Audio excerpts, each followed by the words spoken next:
Ms Maxwell. Thank you, President.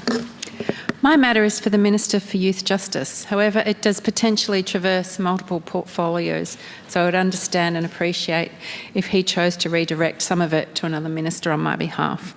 It follows the new youth justice sentencing proposals advanced this week by the Sentencing Advisory Council.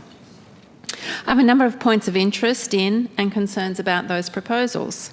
In particular, I am concerned that they are not striking the right balance at either end of the spectrum.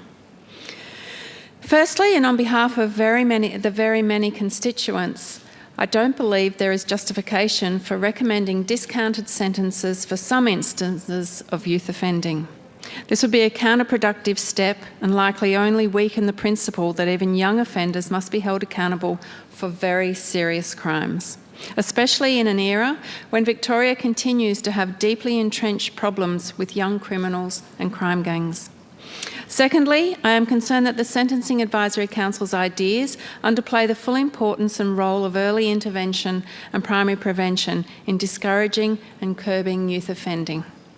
Whilst I don't necessarily disagree that there's potentially a useful role for a children's court to play in the future, we need to first establish more measures and supports that deter children from all offending. That includes not only strengthening the responsiveness of the state's child protection system to keep more children safe and to put them back on the right path in life, it also means working proactively rather than reactively to the needs of vulnerable families and their children.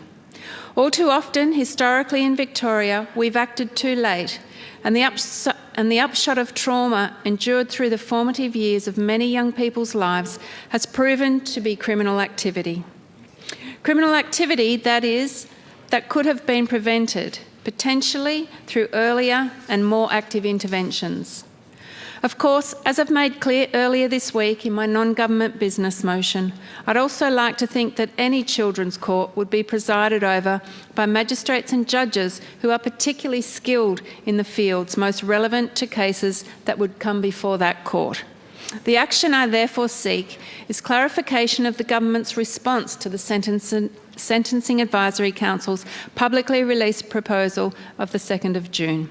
As part of that, I would also be grateful for an explanation of the actions, including direct spending, that the government is currently taking in order to deliver primary prevention and early intervention programs that are specifically aimed at reducing youth offending.